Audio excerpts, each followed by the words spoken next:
మొత్తానికి అమెరికా బయలుదేరే రోజైతే వచ్చేసింది. ఇంకా ఒక పక్క అందరిని వదిలి వెళ్తున్నాయి బాధ. ఇంకొకటేంటంటే పాపతో ఒక్కదాన్నే జర్నీ ఎలా చేస్తానే భయం అనమాట. ఇంకా ముందు రోజు మా ఇంటి దేవతలు హనుమాన్ టెంపుల్‌కైతే వెళ్ళి కొబ్బరికాయ కొట్టాను. పాప అందరికీ సెండ్ ఆఫ్ ఇస్తా ఉంది. ఇంటికి అందరూ సెండ్ ఆఫ్ ఇవ్వడానికి వచ్చారు. నాకొచ్చేసి 3 పెద్ద బ్యాగులు, ఒక క్యాబిన్ బ్యాగ్ అనమాట పాపతో వాటితో కలిపి.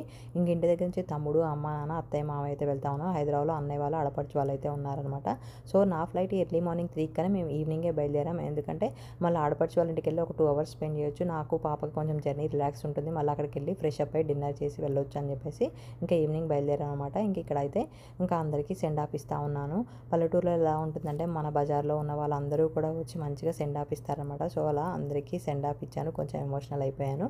సో, ఇంకా బయలుదేరి 7:30, 8 కల్లా హైదరాబాద్కి రీచ్ అయ్యాము. అక్కడికెళ్ళి ఫ్రెష్ అప్ అయ్యి డిన్నర్ చేసి అయితే 12 కల్లా ఎయిర్పోర్ట్కి అయితే రీచ్ అయిపోయామన్నమాట. అక్కడికి వెళ్ళిన తర్వాత హడావుడి అయిపోయింది. ఒక్క 5 నిమిషాలు కూడా మా వాళ్ళతో స్పెండ్ చేయలే అనమాట.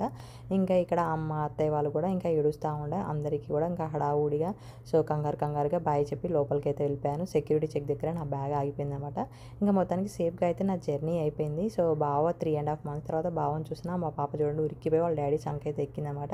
ఇంక ఇంటికి వెళ్ళాము. చక్కగా ఫుడ్ ప్రిపేర్ చేశాడు, తిన్నామన్నమాట. సెక్యూరిటీ చెక్ దగ్గర నా బ్యాగ్ ఎందుకు ఆగిపోయింది, అసలు నా జర్నీ ఎలా జరిగింది, మా పాపతో నా ఎక్స్పీరియన్స్ ఏంటి అనేది నా ఛానల్‌లో ఫుల్ వీడియో అప్లోడ్ చేశాను. కిందైతే లింక్ ట్యాగ్ చేస్తాను. తప్పకుండా వాచ్ చేయండి. అండ్ వీడియో నచ్చితే ఒక లైక్ ఇవ్వడం మాత్రం మర్చిపోకండి.